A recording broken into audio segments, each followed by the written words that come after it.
राजस्थान में कक्षा 1 से 5 और 6 से 8 के अध्यापक को ग्रेड 3 अध्यापक कहा जाता है।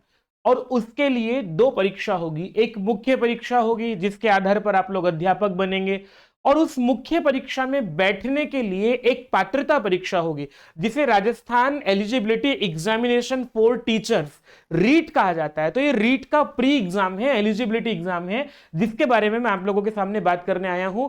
रीट का नोटिफिकेशन आउट हो गया है, 27 फरवरी को 2025 में परीक्षा भी होने जा रही है, आवेदन भी शुरू होने वाले हैं 16 दिसंबर से। सारी जानकारियां जो है वो ऑफिशियली आउट हो गई हैं।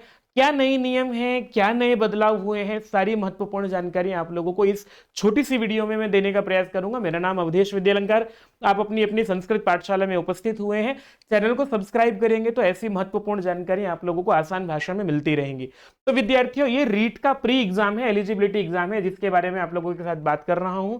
और इसमें आपको एक चीज ध्यान रखनी है, रीट का जो एग्जाम है, रीट का जो आयोजन कराता है वो कराता है माध्यमिक शिक्षा बोर्ड राजस्थान, और इसका प्री भी कराएगा, होगा, मेंस भी होगा। और इसके लिए आप लोग यहां देखेंगे तो रीट 2024 मेन वेबसाइट पर जाकर के आप लोग यहां से नोटिफिकेशन देख सकते हैं। नोटिफिकेशन की मुख्य बातें आप लोगों को रक्त रंजित करके मैं उपस्थित हुआ हूं आपके सामने। और इसमें मुख्य बात यह विद्यार्थियों की यहां साफ साफ लिखा गया ये केवल एलिजिबिलिटी एग्जाम है, क्योंकि पहले इसी परीक्षा के आधार पर आप लोगों को जो है मेरिट बना करके नौकरी दे दी जाती थी। इस बार नौकरी के लिए दूसरी परीक्षा होगी जिसे रीट मेंस एग्जाम कहा जाएगा। अभी आप लोग जो है वो ऑनलाइन आवेदन 16 दिसंबर से 15 जनवरी तक कर पाएंगे। इसी में फीस जमा करनी होगी आप लोगों को। प्रवेश पत्र 19 फरवरी से डाउनलोड कर पाएंगे, और 27 फरवरी को आप लोगों को दो पालियों में परीक्षा होगी। पहली पाली 11:30 से 12:30 तक, 10 बजे से 12:30 बजे तक होगी, और दूसरी पाली जो है वो 2.5 घंटे की 3 बजे से लेकर के 5:30 बजे तक 2.5 घंटे की दो पालियों में आप लोगों का पेपर होगा। मुख्य बात यह विद्यार्थियों, raj.edu.board.rajasthan.gov.in पर जाकर के आप लोगों को आवेदन करना है। आवेदन करने का शुल्क जो रखा गया है 550 दोनों का रखा गया है, और डिस्काउंट करके राजस्थान सरकार आप लोगों को कहती है कि दोनों में आवेदन करेंगे तो 750 में आवेदन कर सकते हैं। देखो विद्यार्थियों, अच्छा खासा फॉर्म होगा आप लोगों को। बेहतर ये होगा कि वेबसाइट पर आप लोगों को डमी फॉर्म दिया जाएगा, आप लोग उसे प्रिंट आउट लेकर के, है ना, ब्लैंक फॉर्म दिया जाएगा, आप लोग उसे प्रिंट आउट लेकर के पहले हाथ से भरेंगे तो अच्छा रहेगा, ताकि आपको ऑनलाइन आवेदन करते समय त्रुटि ना हो। यह आप लोगों को यहां पर साफ साफ कहा गया है। गलती होने पर जो है वो उसके लिए फिर आपको शुल्क दे करके ठीक कराना पड़ेगा। और दो आवेदन नहीं करना है विद्यार्थियों, दो एक से अधिक आवेदन होने पर सारे आवेदन निरस्त। अगर आप लोगों ने, कई बार ऐसा होता है विद्यार्थी गलती से जो है कि जी मेरा पहले वाले में ये गलती हो गई थी, मैंने दूसरा आवेदन कर दिया, सुधार करने के लिए 300 रुपए देकर के आप लोग सुधार कर लीजिएगा, पर दो आवेदन मत कीजिएगा। एलिजिबिलिटी क्या है विद्यार्थियों, कक्षा 1 से 5 का अध्यापक बनने के लिए इसको रीट लेवल 1 कहा जाता है।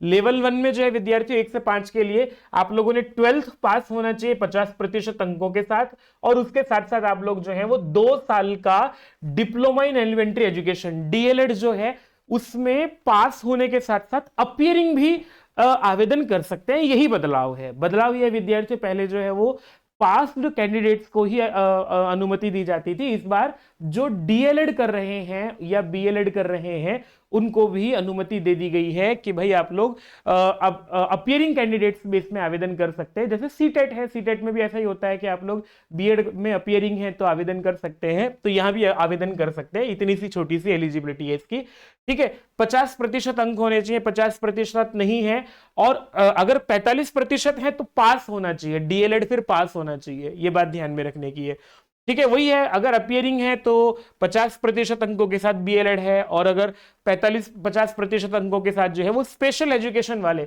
ध्यान ये रखना कि स्पेशल एजुकेशन की जो डी कॉलम यहां पर दिया गया है, इसमें एक डी बिंदु जो है वो यही कहता है कि इसमें स्पेशल एजुकेशन का अध्यापक जिसे बनना है वो केवल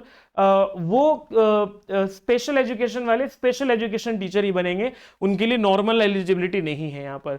और ग्रेजुएशन है उसके साथ आप लोगों ने डीएलएड किया हुआ है तो फिर परसेंटेज का भी कोई मायने नहीं रह जाते हैं, ये बात कही गई है यहाँ पर। एक महत्वपूर्ण बात, अभी आप लोगों ने सुप्रीम कोर्ट का डिसीजन भी देखा होगा एनआईओएस के लेकर के, तो जो ओपन बोर्ड से जो आप लोगों का एनआईओएस डिप्लोमा होता था, जिसको नोएडा उत्तर प्रदेश द्वारा कराया जाता था, लाखों अभ्यर्थी जिसको करके परेशान हो गए थे कि वो मान्य होगा या नहीं होगा, तो इसको लेकर के कहा भी गया है कि ये आवेदन ये एलिजिबल होंगे। तो रीट लेवल प्रथम परीक्षा में ये एलिजिबल होंगे। एनआईओएस बीएड वाले जो हैं, एनआईओएस डीएलएड वाले विद्यार्थी जो हैं वो एलिजिबल होंगे, पर केवल 1 से 5 के लिए, 6 से 8 के लिए नहीं। ये महत्वपूर्ण बात है यहां से। 6 से 8 के लिए ग्रेजुएशन होना चाहिए, ग्रेजुएशन के साथ डीएलएड हो, ग्रेजुएशन के साथ बीएड हो। तो भाई विद्यार्थियों, इस तरह से आप लोगों की 50% अंकों के साथ आप लोग यहां पर आवेदन कर सकते हैं अपियरिंग वाले कैंडिडेट्स। और अगर आप लोगों ने 45% अंक हैं तो फिर आप लोगों का डीएलएड या फिर बीएड पास होना चाहिए। ये महत्वपूर्ण यहां पर एलिजिबिलिटी है। और स्पेशल एजुकेशन है तो वो स्पेशल एजुकेशन वाले केवल स्पेशल एजुकेशन टीचर ही बन पाएंगे, वो नॉर्मल टीचर नहीं बन पाएंगे।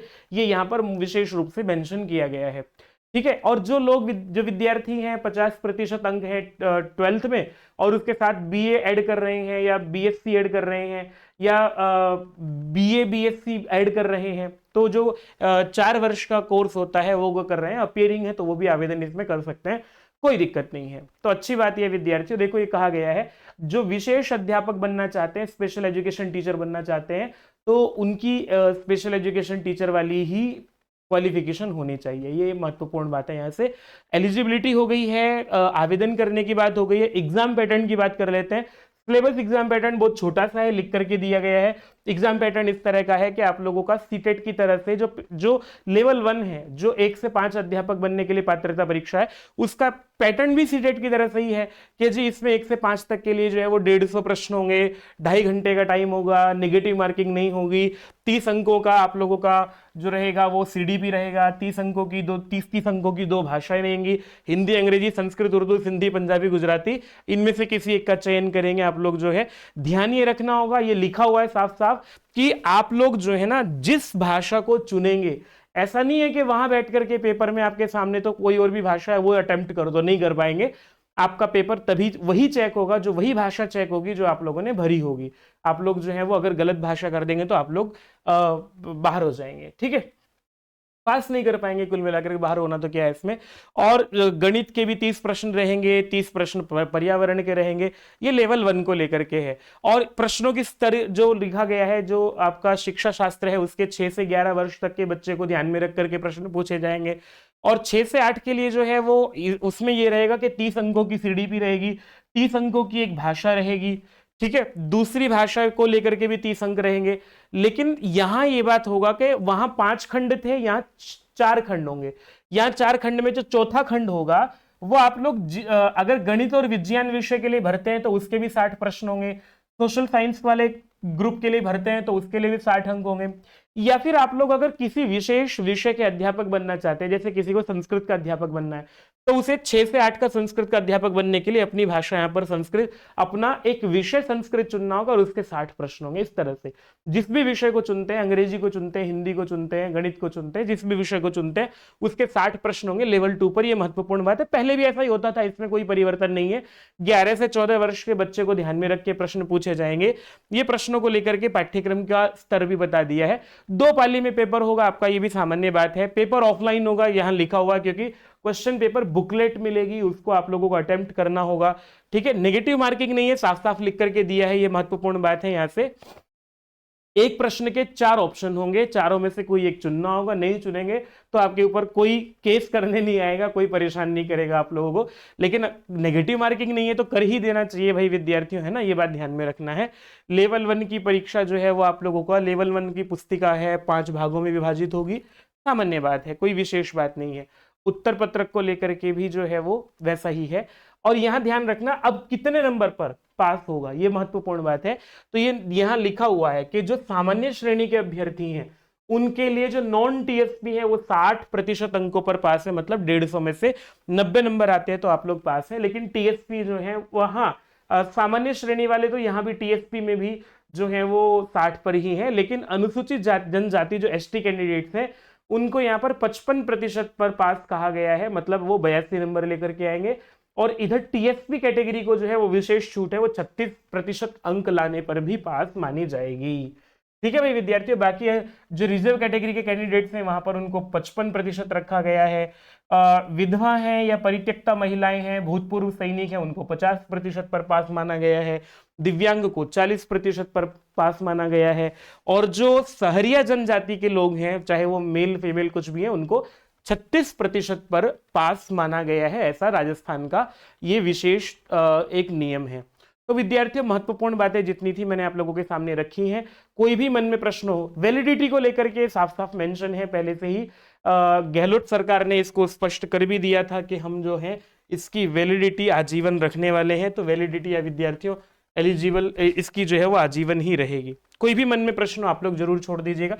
फिर वही बात है, चैनल को सब्सक्राइब करेंगे तो आप लोगों को सुविधा होगी, आने वाली वैकेंसीज पर सारी महत्वपूर्ण अपडेट्स आप लोगों को समय से मिलती रहेंगी। प्रणाम।